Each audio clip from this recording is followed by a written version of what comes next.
vacances. On t'avait mis à l'épreuve face à un cours de cinéma qui était présent ici. Ouais, regardez. 4, 5, 6 sur le cinéma extraterrestre. C'est ça, ouais. C'est un très bon souvenir. Donc ce soir, c'est Yves. Première projection de Yves, ton 3e long métrage. On va en parler après, puisqu'il y aura un échange avec vous. Et alors Yves, il est où? Il n'est pas là? Pourquoi? Il fait la montée des marches à Cannes et il ne vient pas jusqu'à Paris. Vous en avez fait quoi? Non, mais c'est un... Yves, vous savez, c'est un personnage qui est lourd. À bien des égards. Hein. Donc, non, quand je peux me déplacer sans lui, je viens sans lui. Sans compter qu'en plus, il a tendance à être plus brillant que moi. Donc, je préfère venir sans Yves. Il est dans l'appartement de Mémé, toujours, la maison de Mémé? Ne dévoilons pas trop le film, attention. Non, mais écoutez, juste vous dire que je vous remercie déjà d'être venu, évidemment. C'est quand même pas rien. Je suis seul ce soir, personne de l'équipe, c'est le week-end, donc c'est comme dans tous les secteurs. Vendredi soir, plus personne. Mais moi, je tenais à être là parce que je voulais pas vous laisser seul avec mon film, en fait. Sincèrement. Parce que moi, je le connais, le film, et donc c'est important que je sois là. Je sais de quoi il est capable. Habituellement, enfin, c'est la 3e fois que je me présente. Enfin, je me présente à Marseille et à Cannes, oui. Et aussi à Strasbourg.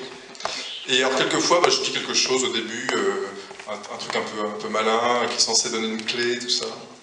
Et ce soir, j'ai décidé de rien dire du tout.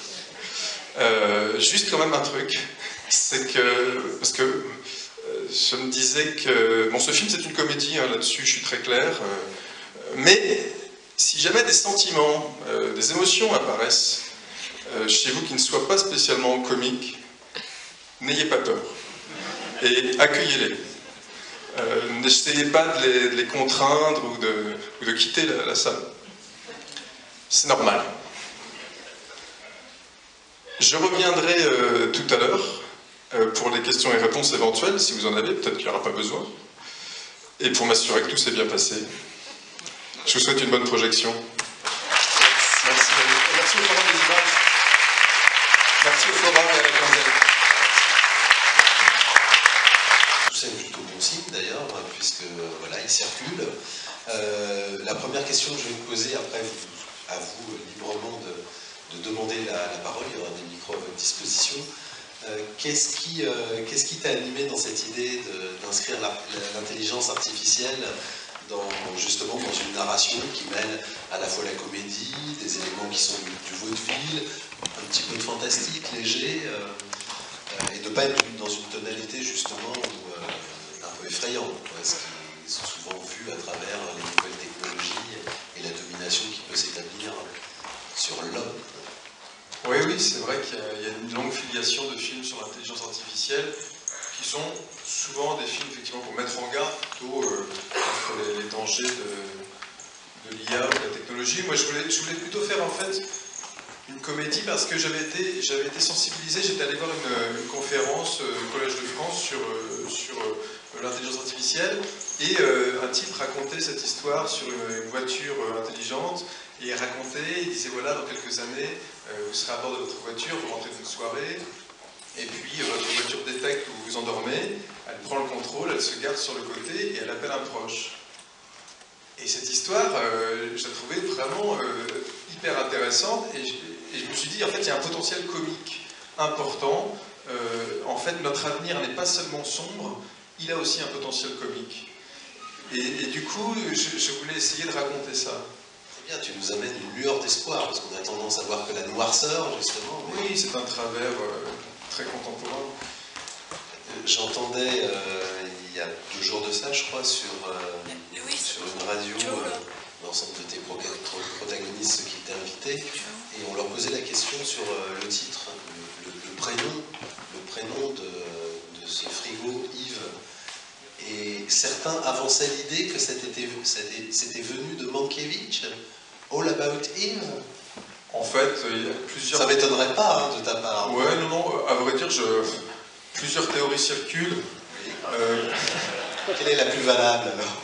la plus valable, en fait, c'est la plus bête, c'est que je trouvais...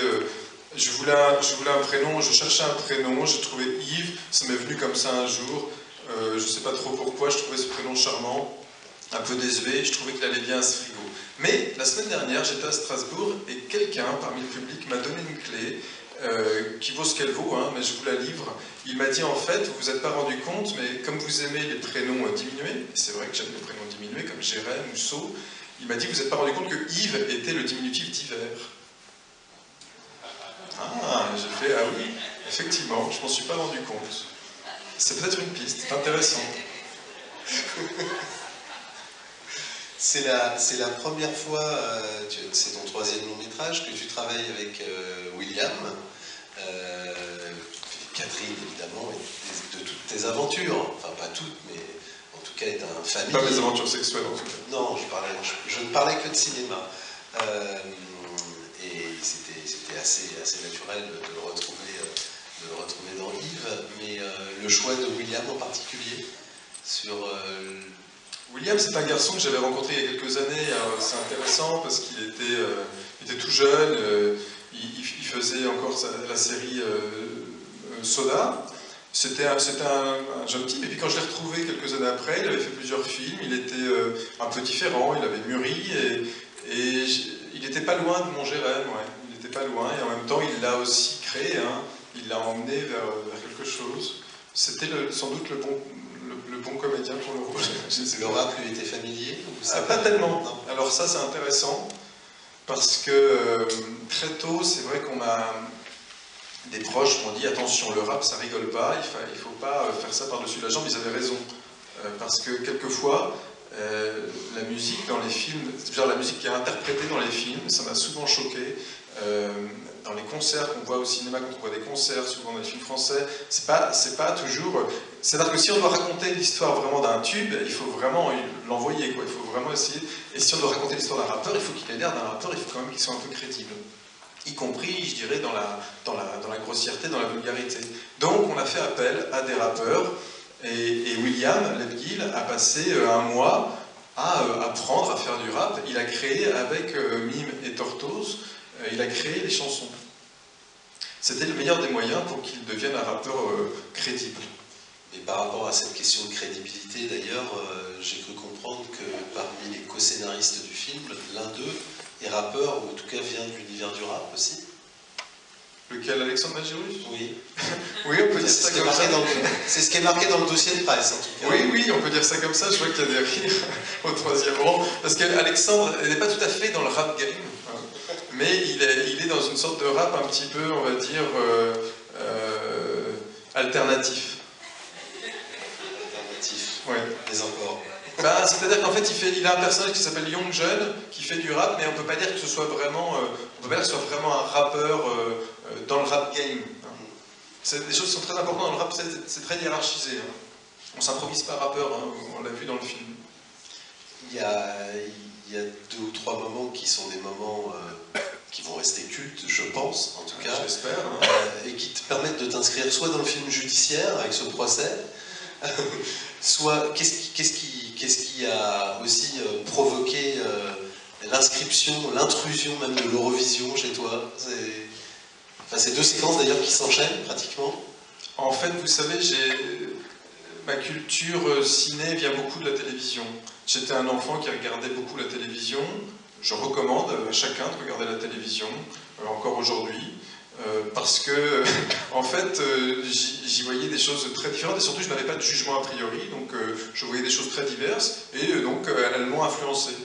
Et c'est pas un hasard si l'Eurovision se retrouve dans le film, parce que l'Eurovision c'est un spectacle très télévisuel. C'est vraiment une sorte de truc un petit peu, chacun ses goûts, hein, on peut trouver ça un peu kitsch, etc. Mais en tout cas, on ne peut pas nier que ce soit une sorte d'expérience télévisuelle avec chaque pays, comme ça, le décompte des points. C'est vraiment un truc qu'on ne peut voir qu'à la télévision. Donc ça vient de là, je crois. Ça vient de cette culture que j'ai de la télé. Il me semble que l'Eurovision était à l'époque du Festival de Cannes, tu ne l'as pas raté, donc tu l'as regardé aussi cette année? C'était un peu avant, si je me rappelle bien. C'était pendant, mais j'étais pas encore. Pendant. Et oui, je l'ai regardé parce que j'appréhendais que la France gagne, parce que ça aurait du coup nuit au film. Oui, bien sûr. Encore que, pas tant que ça. Non, je regardais surtout pour voir, parce que ça m'intéresse en fait, j'aime bien ça. Comme on parle de ce qui est viral sur les réseaux sociaux, aussi des algorithmes dans ton film, toutes ces questions-là qui t'intéressent à juste titre particulièrement, c'est marrant parce que ce que tu évoques sur la télévision et dans ce qui est un peu viral en ce moment, c'est une intervention de Michel Serres, qui nous a quittés il y a très peu de temps et qui disait ce siècle est formidable, en parlant du XXe siècle. On a gagné pratiquement 3 heures, 3 ans et de 3 heures et demie par jour d'espérance de vie, et on les consacre, on se rend compte qu'on les consacre à la télévision, donc on est vraiment très très con, parce que finalement on n'a rien gagné au final. Donc c'est une autre lecture, celle de Michel Serres. Oui, pour le pire et pour le meilleur, c'est vrai que Michel Serres était probablement un homme d'avant la télévision, donc il a jugé de façon très critique, mais très sincèrement, la télévision, moi, m'a apporté beaucoup. À défaut d'autre chose, peut-être que ça aurait été mieux si j'étais allé au cinéma tous les soirs, j'en suis pas certain. Ça s'est passé comme ça en tout cas. Donc comme je vous le disais, il y a des micros, enfin normalement, oui, à votre disposition, monsieur. Merci. Bonsoir. Bonsoir. Donc déjà bravo, c'est super d'avoir assisté à ça, cette espèce de mélange entre comédie, romance, rap, tout ça, c'était hyper éclectique, hyper singulier, j'ai kiffé. Mais en kiffant, je me suis demandé une chose. Je me suis dit comment vous faites pour éviter un truc qui va forcément arriver, je pense, dans l'esprit de certains spectateurs ou des gens qui promeuvent et vendent le cinéma, la comparaison avec Her, qui quelque part m'est arrivée. Donc je vois bien que c'est pas du tout la même chose, mais si quelqu'un arrivait et vous disait oui, ok, c'est une sorte de Her à la française, qu'est-ce que vous lui répondriez? Her est un film plutôt sombre. Hein. C'est un beau film, c'est un film très sombre sur un homme qui essaie de guérir d'un chagrin d'amour. Bon, moi ce qui m'intéressait déjà c'était d'incarner l'IA, c'est-à-dire d'en faire... parce que c'est ce qui se passe en fait depuis quelque temps, c'est la possibilité qu'un objet absurde, idiot, en tout cas un fauteuil, un peigne, puisse abriter une intelligence artificielle. C'est quelque chose qui, sinon existe en tout cas, s'apprête à exister. Donc ça c'était ce que je voulais apporter dans ce film, avec l'idée que l'IA, contrairement à Her, soit vraiment incarnée, qu'elle ne soit pas éthérée.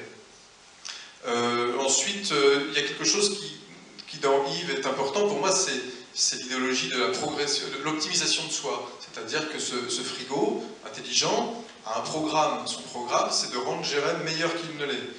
C'est souvent le programme en fait des IA. Enfin, elles sont là pour établir un diagnostic et pour nous dire voilà, si tu veux, hein, tu peux faire ceci, cela, ça sera peut-être mieux. Tu peux prendre tel chemin, c'est ce que fait Waze dans votre voiture. Il dit, voilà, tu peux prendre tel chemin plutôt qu'un autre. Donc c'était ça qui m'intéressait. Et ce sont des notions qui ne sont pas vraiment présentes dans Her. Donc pour ça, je dirais que le film me semble très différent. Évidemment, ce sont 2 films sur l'intelligence artificielle.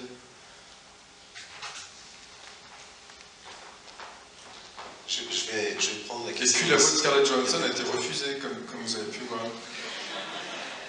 Moi j'avais une question par rapport au réalisme. Enfin, je trouve que c'est très réaliste. Et par rapport à Gaz de France, il y a beaucoup de plans avec des fonds réels et tout ça. Et est-ce que l'acteur qui joue le frigo était avec vous pendant les prises? Parce que le jeu est... Enfin, entre un objet avec sa voix et tout ça, et un acteur, je trouve que ça fonctionne très bien. Il y a vraiment un truc. Donc il était là tout le temps, il faisait la voix, il était à côté de toi, peut-être pendant que tu faisais. Non, ça c'est un point qui est important. Avant le film, j'avais comme demande importante, c'est que on ait quelqu'un pour incarner le frigo, en direct. Parce que sinon, c'est vrai que le tournage aurait été un enfer. C'est-à-dire qu'on aurait eu soit une voix préenregistrée, soit pire, si on avait encore moins d'argent, j'aurais fait la voix depuis l'arrière-caméra, j'aurais rendu la réplique comme ça, enfin ça aurait été horrible parce que je sais comment ça se passe. Moi je fais beaucoup de prises et donc du coup, si on n'a pas quelqu'un qui répond en live pour Yves, c'est une horreur. Donc c'est ce qui s'est passé. On a trouvé un comédien, Antoine Louis. J'ai pas eu à le chercher bien loin parce qu'il était déjà dans Gaz de France, comédien formidable imitateur de voix. Et il était effectivement comme ça dans une pièce à côté, suivant les décors, seul, avec un retour vidéo. Et donc ce qu'on voit là à l'écran, c'est ce qui s'est passé. Et donc au montage, à chaque prise, on avait aussi des nuances différentes.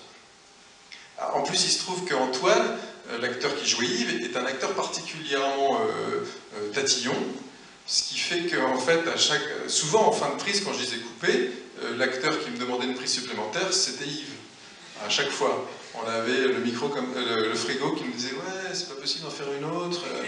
Et donc du coup, au bout d'un moment, on l'a éteint. On ne le supportait plus. Mais Antoine ne l'a jamais su.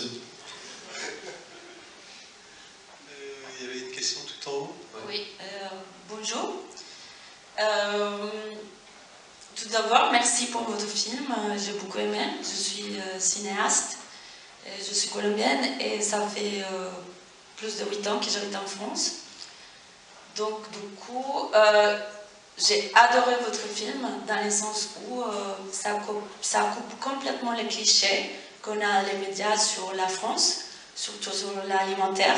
C'est-à-dire qu'on ne mange pas de foie gras ou de camembert ou de la raclette tous les jours.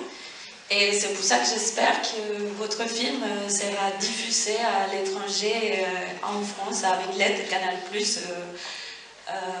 Voilà. Parce que je trouve que c'est une vérité sociale qui est très très forte à l'heure actuelle.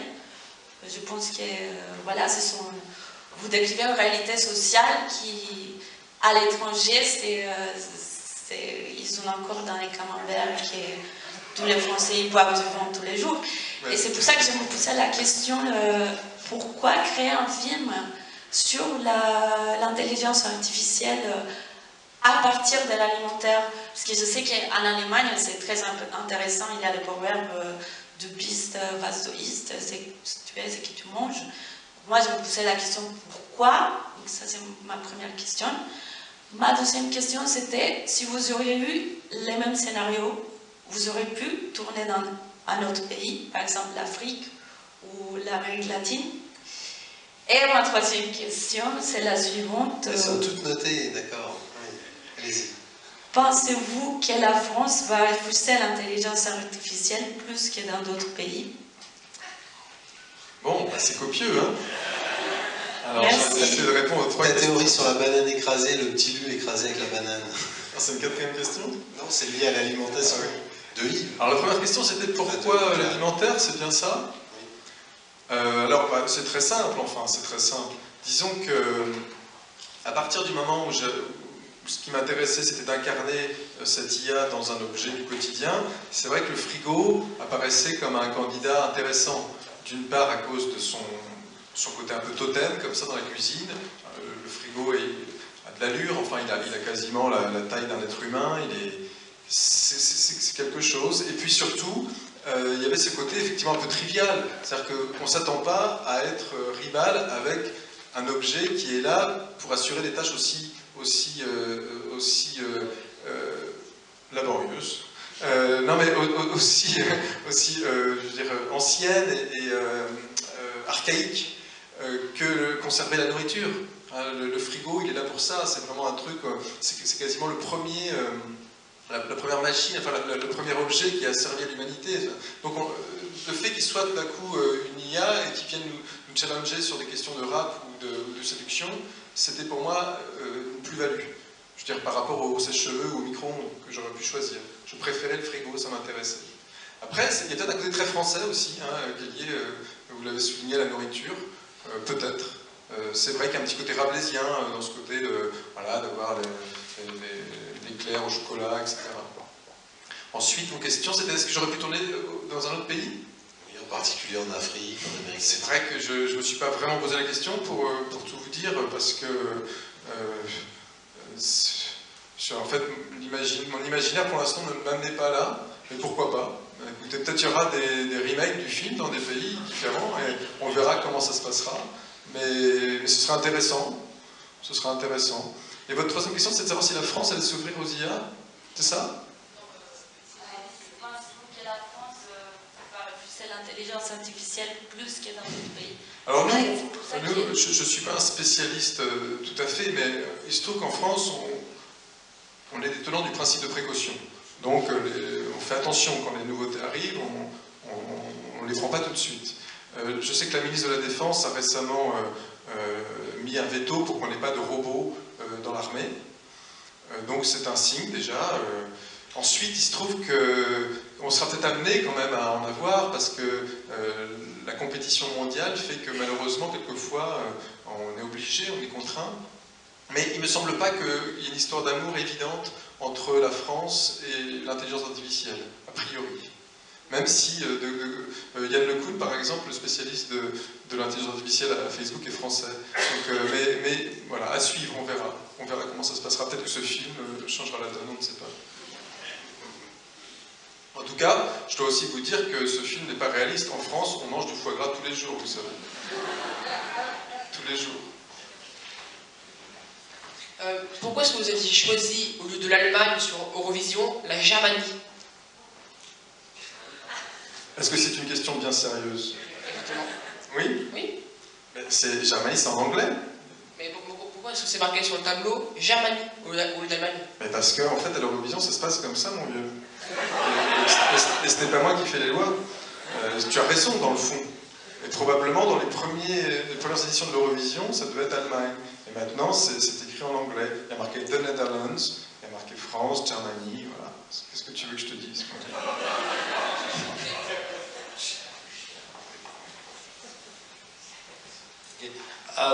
Je me demandais, Benoît, si tu as eu des inspirations. Il y a quand même fait la référence à 2001, mais si tu as eu des inspirations littéraires plutôt comme Isaac Asimov, qui a dans sa littérature beaucoup de rapports entre des relations plutôt personnelles entre les machines et les personnes. Oui, un petit peu. Je lis un peu de science-fiction, je ne suis pas non plus un grand expert. Hein. Mais oui, Asimov, c'était intéressant. C'était les 3 lois de la robotique, qui sont à peu près respectées d'ailleurs dans le film. Alors, si je me rappelle bien, la première loi, c'est qu'un robot ne doit pas nuire à un être humain. Et il ne doit pas, en restant passif, nuire à un être humain. Et ça, c'est ce que fait typiquement Yves, en fait, parce qu'il considère que ce qui pourrait nuire à Jérém, ce serait de ne pas l'aider à devenir une star. Donc il l'aide de tous les moyens, au-delà de la morale.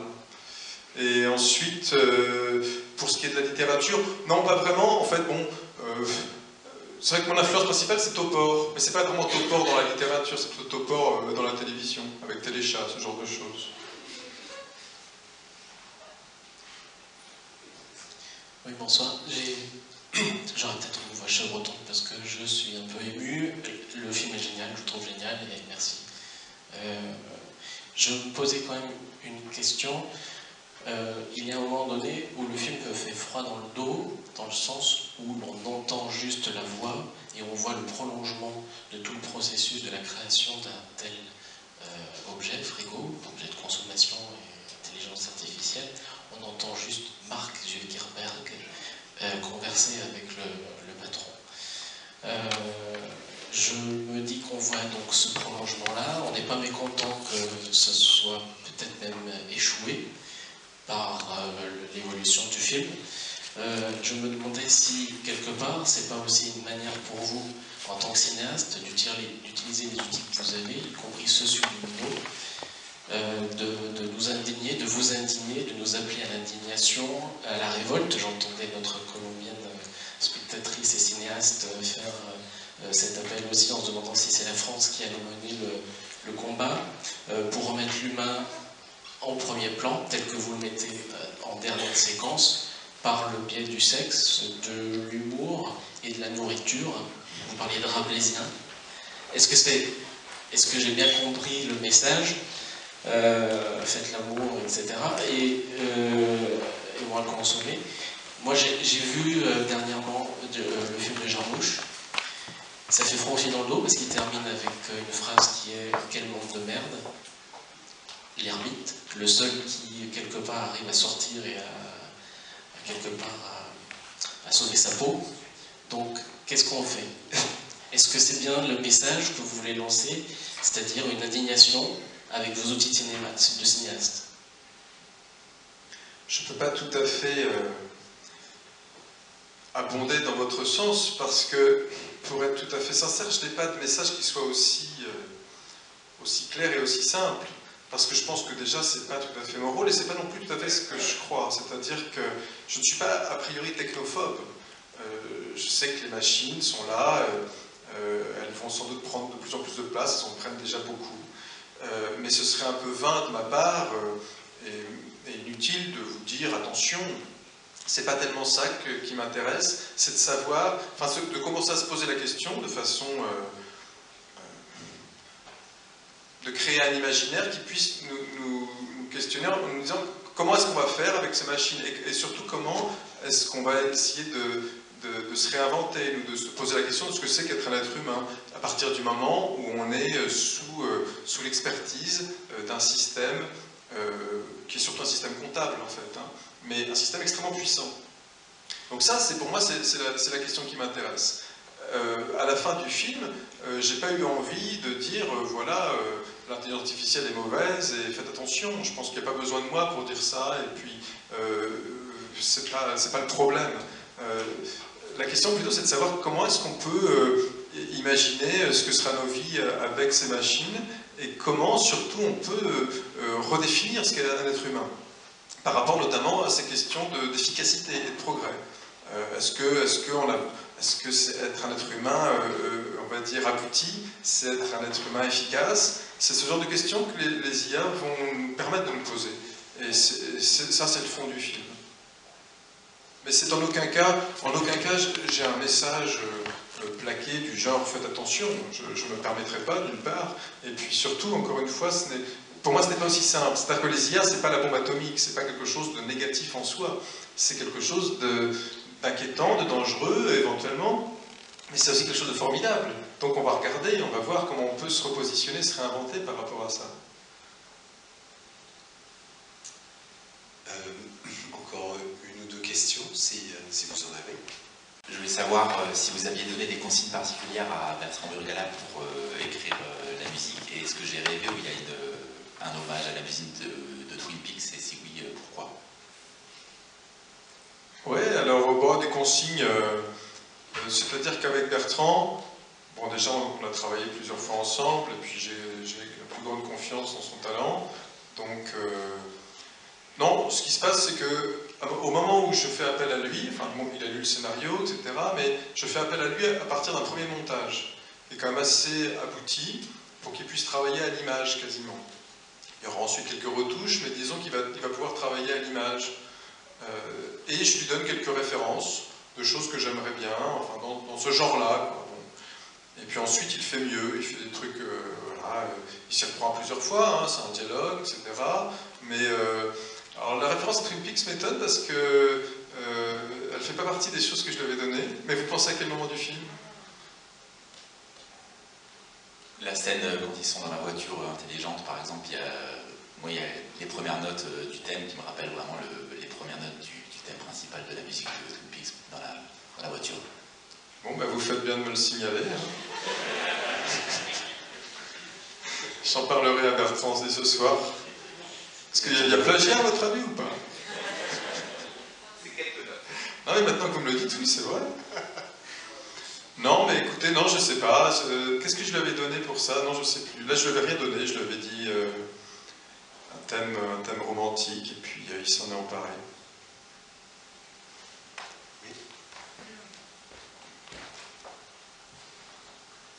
Et le casting de Doria Tilly, elle était dans 2 films à Cannes. Doria? Oui, Doria. Oui, le casting, pourquoi vous Pourquoi savez? elle? Oui. Bah, Doria, alors c'est intéressant parce que quand on fait un film, bon, plusieurs options, enfin surtout 2, soit retravailler avec des gens avec qui on a travaillé, soit travailler avec des gens nouveaux. Oui, ça paraît tout bête, mais c'est exactement la question qui se pose. Et donc, il y a certains rôles, je me dis, ah, j'aimerais bien retravailler, et puis il y a d'autres rôles qui sont ouverts, on va dire. Et Doria, je ne la connaissais pas du tout, et puis j'ai vu dans les dernières semaines, qui précédé, non pas le début du tournage, mais le début du casting. J'ai vu monsieur et madame Adelman, je l'ai trouvé très bien.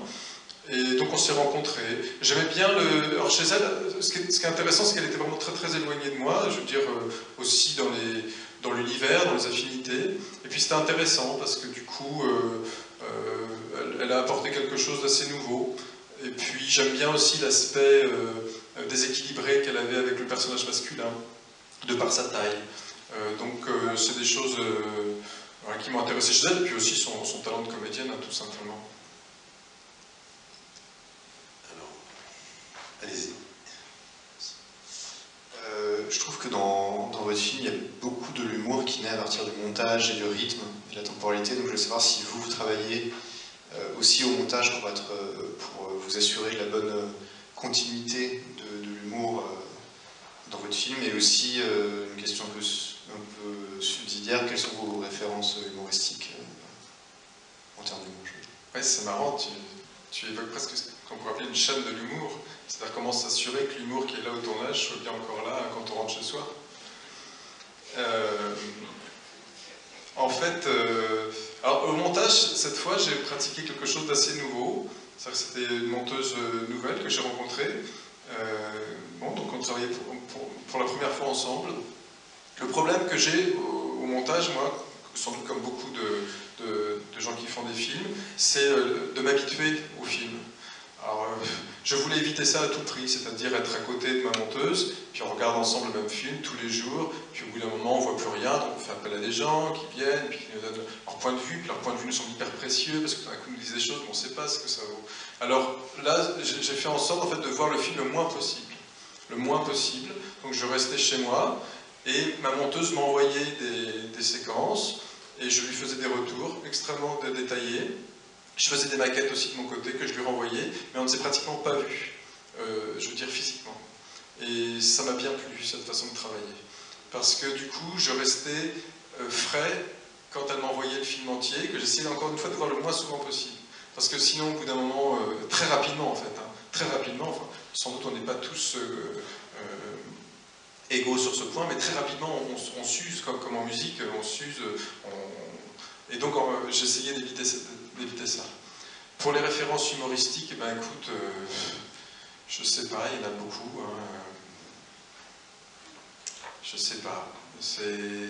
Là, par exemple, dans le film, j'ai essayé vraiment... Avant, je faisais des comédies qui n'en étaient pas vraiment. Enfin, disons que le principal gag de mes comédies précédentes, c'est que c'était pas drôle, par exemple. Bon. Donc moi, c'est un gag que j'aime beaucoup, mais c'est vrai que sur 1h30, ça pouvait sembler un peu difficile. Bon. Et donc là, j'ai essayé vraiment de jouer le jeu d'une comédie et d'essayer de faire rire. Et donc de laisser aussi plus les comédiens travailler, de s'approprier le texte, etc. Donc voilà, il y a, je sais pas, les références, elles sont très diverses. Mais encore une fois, elles viennent aussi de la télé d'autrefois. Et Roland peut arrêter les chats, même si c'était pas très drôle en fait. J'avais trouvé, là c'est une petite parenthèse qui nous renvoie à l'introduction tout à l'heure, quand je faisais référence à ta conférence, dans la conférence, dans ta tonalité, dans la précision justement, presque, on va dire, d'homme de laboratoire, il y avait quelque chose de très proche de Desproges. J'avais pensé, ce que je ne retrouve pas forcément là, mais dans la conférence, donc je me disais que ça pouvait être une matière nourricière. Oui, peut-être, hein, c'est vrai que c'est quelqu'un justement... Oui, qui m'a souhaité influencer. Mais au cinéma... Non, je suis toujours attiré par un côté un peu gras, un peu potage, c'est vrai, j'aime bien ça. Et du coup, c'est plutôt le professeur Choron auquel je pense. C'est-à-dire un truc vraiment qui est à la limite du mauvais goût, mais qui m'attire toujours parce que j'y ressens toujours une liberté énorme là-dedans. Et le rap m'a ramené un peu vers ça. Il m'a ramené vers des choses qui sont vraiment limites. J'aime bien. Je ne saurais pas trop l'expliquer. J'aime bien parce que je sens que c'est libre. Une dernière question? Oui. J'ai vu aussi que dans les scènes de dialogue entre Yves et les autres personnages, souvent il y a des comment ça s'appelle? fais un plan contre plan et au lieu de mettre l'amorce d'un personnage, bah, tu mets l'amorce d'un frigo. Et de l'autre côté, bah, c'est difficile de faire rentrer le frigo dans le cadre. Et donc je me demandais si c'était un énorme problème quand tu faisais ça pour faire la scène, pour faire la mise en scène de...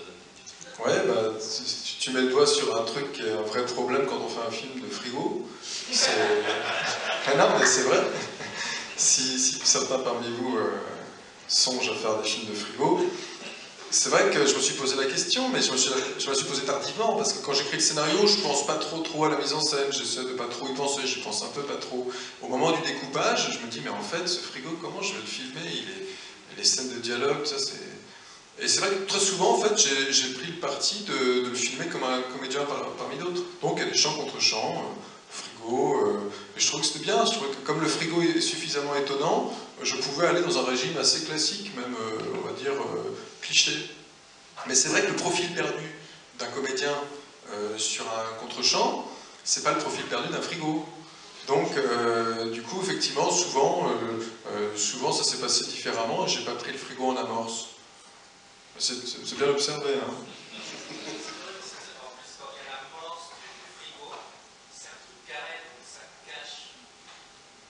Oui, mais je m'en suis servi quelques fois. Voilà, j'en suis servi quelques fois pour faire apparaître le comédien. Oui, c'est vrai, je me suis pas rendu compte. Après, je me suis servi du reflet aussi, tu vois. Je me suis servi du reflet. C'est vrai que c'est... Quand on écrit, en fait, on se pose pas trop la question, mais c'est vrai que c'est une vraie gageure ensuite d'essayer de filmer ce frigo. C'est vrai qu'au départ, dans le scénario, j'imaginais même pas qu'il ait de forme, tu vois, de forme d'onde, tout ça. J'étais vraiment radical. Après, je me suis rendu compte que c'était quand même un petit peu mieux si on lui donnait un peu de vie. Madame, tout à l'heure, évoquait les questions culturelles, donc tu nous feras un retour sur Bologne, puisque tu y vas demain, pour savoir quelle fut la réception de Yves en Italie, tout au moins à Bologne. Promis. Promis. Merci beaucoup. Merci beaucoup.